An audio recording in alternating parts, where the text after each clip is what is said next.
पाकिस्तान के पास शरण में आने के अलावा और कोई चारा ही नहीं था। आपने शरण दिया क्यों? वो आते हैं आपके देश के अंदर, लोगों को मार डालते हैं और आप उनको शरण दे रहे हैं, क्यों दिया शरण? मैं पूछना चाहती हूँ, ये किसकी जिम्मेदारी थी? भाई जिम्मेदारी हमारी, हम सरकार में है, हमारी ही जिम्मेदारी। मगर मैं पूछता हूँ, जब आप सरकार में थे तब क्या क्या हुआ था, इसकी जिम्मेदारी किसकी थी? अरे अपनी जिम्मेदारी खुद लीजिए। 11 सालों के लिए तो सत्ता में आप हैं। 2008 के मुंबई के हमलों का जिक्र किया, बार बार कहा कि मनमोहन सिंह जी की सरकार ने कुछ नहीं किया। ये तो जानकारी होगी ना कि उसी समय जब वो आतंकवादी हमला चल रहा था तभी उन आतंकवादियों को मार डाला था। एक बचा था और उसको भी फांसी दे दी थी 2012 में। महाराष्ट्र के मुख्यमंत्री ने इस्तीफा दिया, देश के गृह मंत्री ने जिम्मेदारी लेकर इस्तीफा दिया। एक जवाबदेही थी इस देश की जनता के प्रति, इस देश की धरती के प्रति। शुभम अपनी पत्नी के साथ एक स्टॉल पे खड़े थे, तभी अचानक 4 आतंकवादी जंगल में से निकलते हैं और शुभम को वहीं अपनी पत्नी के सामने मार डालते हैं। उसके बाद वे वहां से पूरे वैली में 1 घंटे के लिए लोगों को चुन चुन कर मारते हैं। किसी के पति को अपनी पत्नी के आंखों के सामने, किसी के पिता को अपने बेटे के सामने चुन चुन कर 26 लोगों को मार डालते हैं। शुभम की पत्नी घबराकर वहां से भागने की कोशिश करती है, अपनी जान बचाने के लिए जंगल की तरफ दौड़ती है। वहां पता चलता है कि तमाम लोग जंगल की तरफ दौड़े हैं और अपनी जान बचाने की कोशिश कर रहे हैं। कोई अपने बेटे का हाथ पकड़ के पहाड़ों पर घसीटता हुआ जा रहा है, कोई कश्मीरी घोड़े वालों और गाइडों की मदद लेते हुए चले जा रहा है। कोई रास्ता नहीं है, कोई तरीका नहीं है, लेकिन किसी न किसी तरह से शुभम की पत्नी के शब्दों में किसी ऐसी शक्ति ने हमको बचा कर रखा कि हमें किसी न किसी तरह से हम अकेले नीचे पहुंचे। और मैं उनके लफ्ज पढ़ना चाहती हूं, क्योंकि उन्होंने कहा कि इस पूरे समय जब 1 घंटे के लिए चुन चुन कर भारतीय नागरिकों को मारा जा रहा था, इस पूरे समय उसे एक सुरक्षाकर्मी नहीं दिखा, एक सैनिक नहीं दिखा।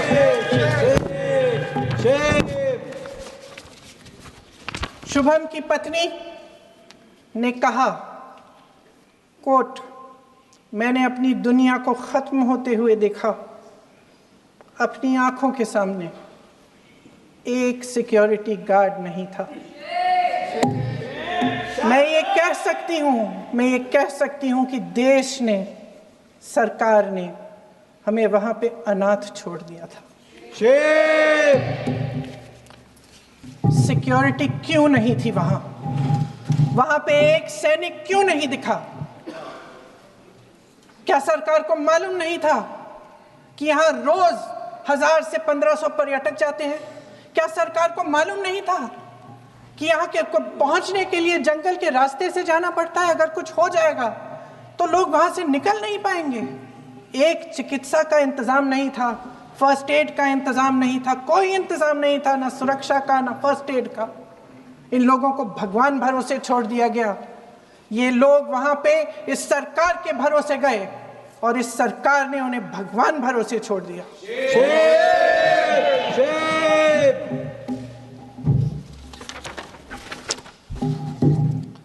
मैं पूछना चाहती हूँ, ये किसकी जिम्मेदारी थी? इस देश के नागरिकों की सुरक्षा की जिम्मेदारी किसकी है? क्या इस देश के प्रधानमंत्री की नहीं है? क्या इस देश के गृह मंत्री की नहीं है? क्या इस देश के रक्षा मंत्री की नहीं है? क्या एनएसए की नहीं है? अध्यक्ष महोदय, पहलगाम हमले से सिर्फ 2 हफ्ते पहले हमारे गृह मंत्री महोदय जी कश्मीर गए थे। किस लिए गए थे? जो सुरक्षा की व्यवस्था है इसको देखने के लिए गए थे, इसको रिव्यू करने के लिए गए थे। और उन्होंने वहां कहा कि आतंकवाद पर विजय प्राप्त हुई है। ये 2 हफ्ते पहले है। 3 महीने बाद JNK के गवर्नर साहब एक आम इंटरव्यू में ऐसे ही चलते चलते कह देते हैं कि हाँ, बैसारन वैली में बहुत लापरवाही हुई और इसके लिए मैं जिम्मेदारी लेता हूँ। ऐसे ही चलते चलते, और वो बात होती है, ख़त्म भी वहाँ होती है और वहीं ख़त्म हो जाती है। उनसे जिम्मेदारी ली भी नहीं जाती, कोई सवाल नहीं उठाता, कोई जवाब नहीं देता। अध्यक्ष महोदय, उस हमले की जिम्मेदारी एक आतंकवादी गुट जिसका नाम TRF है थोड़े दिनों बाद लेती है। कौन है ये TRF? 2019 में ये गुट बना। 2020 में इसने कश्मीर में आतंकवाद का काम शुरू कर दिया और 2020 अप्रैल 2020 से लेकर 22 अप्रैल 2025 तक इन्होंने 25 आतंकवादी हमले किए। गृह मंत्री महोदय ने जब UPA सरकार के समय के आतंकवादी हमले गिने तो लगभग 25 गिनवाए थे अभी अपने भाषण में। इस गुट ने कश्मीर में 25 हमले 2020 और 2025 के अंदर एक पूरी लिस्ट है इन हमलों की। मेरे पास इतना समय नहीं है इसलिए मैं एक एक को नहीं पढ़ना चाहती, लेकिन मैं इतना कहूँगी कि इनमें रियासी का हमला भी था 2024 का, जिसमें 9 लोग मारे गए और 41 लोग घायल हुए। कुल मिलाकर 2020 से लेकर 22 अप्रैल 2025 तक TRF ने 41 सेना और सुरक्षा कर्मियों की हत्या की, 27 सिविलियन की हत्या की और 54 लोगों को घायल किया था। भारत सरकार ने TRF को आतंकवादी संगठन का दर्जा कब दिया? 2020 में दिया, 2021 में दिया, 2022 में दिया, 2023 में दिया। 3 साल बाद, 3 सालों के लिए ये आतंकवादी गतिविधियां कर रहे हैं और आप इनको आतंकवादी संगठन तब कहते हैं 2023 में। इसकी क्या वजह थी? ये सब सरकार के संज्ञान में था और आप मुझे बताना चाहते हैं, सत्ता पक्ष के नेता बताना चाहते हैं कि ये सब आपके संज्ञान में था, लेकिन कोई भी एक ऐसी एजेंसी नहीं है हमारी सरकार की जिसको पता चला कि ऐसा हमला, ऐसा भयानक हमला होने जा रहा है हमारे देश में, कि पाकिस्तान में बैठे हुए इस हमले की योजना बन रही है कि हम भारत जाके हैवानियत करेंगे, 26 लोगों को मार डालेंगे और हमें पता ही नहीं है। क्या ये हमारी एजेंसियों की विफलता है कि नहीं है?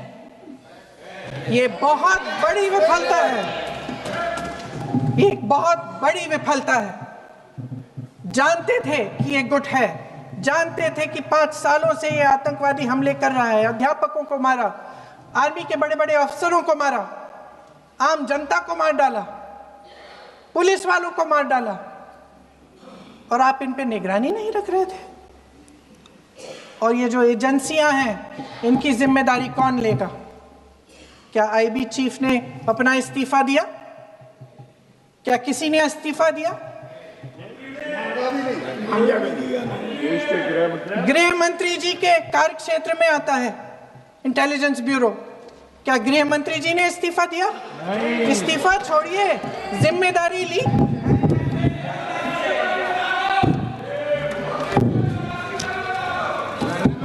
साहब देखिए, इतिहास की बात आप करिए, मैं वर्तमान की बात करना चाहती हूँ। आपको तो एक बहाना चाहिए, आपको तो एक बहाना चाहिए। पूरे परिवार का नाम गिनवा देते हैं। अरे अपनी जिम्मेदारी खुद लीजिए। 11 सालों के लिए तो सत्ता में आप हैं। नेहरू को छोड़ नहीं रहा। कल माननीय गौरव गोगोई जी ने अपने भाषण में पूछा गृह मंत्री जी से, क्या आपकी जिम्मेदारी नहीं थी? मैं देख रही थी। राजनाथ जी, रक्षा मंत्री जी यूं अपना सर हिला रहे थे, कुछ बोले नहीं। अंदर से ये महसूस हुआ होगा कि यहाँ कुछ जिम्मेदारी थी, लेकिन माननीय गृह मंत्री महोदय जी हंस रहे थे, वे हंस रहे थे।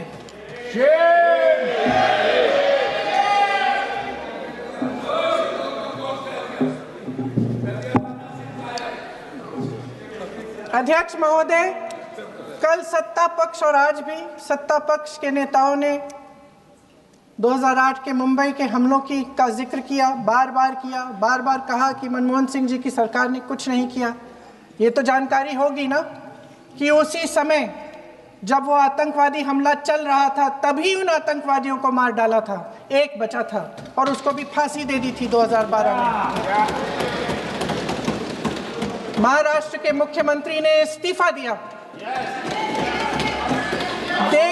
देश के गृह मंत्री ने जिम्मेदारी लेकर इस्तीफा दिया।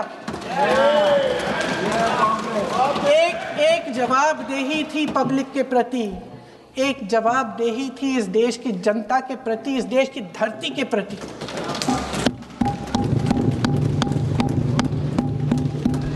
राजनाथ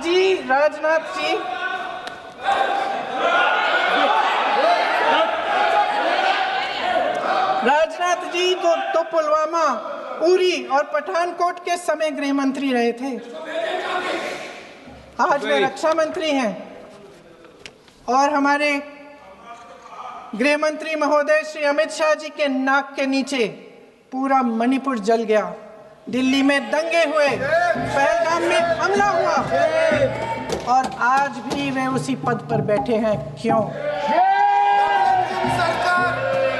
अध्यक्ष महोदय, बमबारी से अखबारों के हेडलाइन बनते हैं, मगर कहानी सुरक्षा में की चूक में भी है। आज देश खोखले भाषण नहीं सुनना चाहता, देश जवाब चाहता है, तसल्ली चाहता है कि सच उससे छिपाया नहीं जाएगा। देश जानना चाहता है कि उस दिन अप्रैल 22, 2025 को क्या हुआ और क्यों हुआ। आप तो खुद अपनी पीठ थपथपाने में लगे रहते हैं। सेना, देश, संसद से सच छुपाते हैं। ऑपरेशन सिंदूर जब शुरू हुआ, हम सब ने समर्थन किया, सब एकजुट होकर खड़े हो गए इस देश के लिए। दोबारा होगा, दोबारा खड़े हो जाएंगे। अगर हमारे देश पे हमला होता है तो यहाँ इस सदन में किसी भी पार्टी का हो, कोई भी हो, सब आपका समर्थन करेंगे। और हमें अपनी सेना पर गर्व है कि उन्होंने इस बार भी दृढ़ता से लड़ाई लड़ी, धैर्य से लड़ाई लड़ी, वीरता से लड़ाई लड़ी।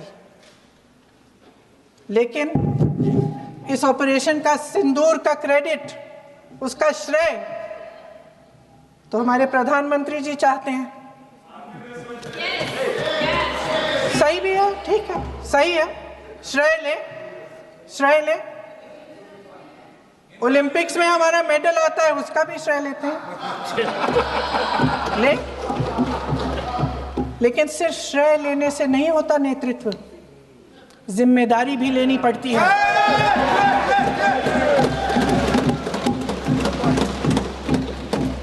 देश के इतिहास में ये पहली बार हुआ,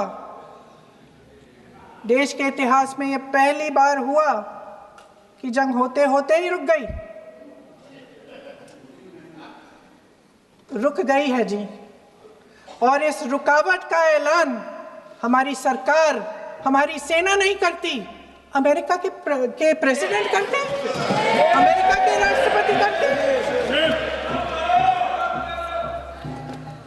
ये हमारे प्रधानमंत्री महोदय की गैर जिम्मेदारी का सबसे बड़ा प्रतीक है। आज गृह मंत्री जी ने इस बात पर उल्लेख किया। उन्होंने कहा, उनके शब्दों में उन्होंने कहा कि पाकिस्तान के पास शरण में आने के बजाय कोई चारा ही नहीं था। आपने शरण दिया क्यों? वो आते हैं आपके देश के अंदर, लोगों को मार डालते हैं और आप उनको शरण दे रहे हैं। क्यों दिया शरण? इसका जवाब क्यों नहीं दिया है एक भी भाषण में? जैसे ये बात उठी, शरण की बात की, हमारे गृह मंत्री जी ने इतिहास में चले गए। नेहरू ने क्या किया, इंदिरा गांधी ने क्या किया, यहां तक कि मेरी मां के आंसुओं तक चले गए। लेकिन इस सवाल का जवाब नहीं दिया कि ये सीज फायर हुआ क्यों, ये जंग रुका क्यों, और तब क्यों रुका जब दुश्मन के पास कोई चारा नहीं था हमारे श्रेय में आने के बजाय। क्यों रुका ये जंग, इसका जवाब नहीं दिया। धन्यवाद। आप देंगे?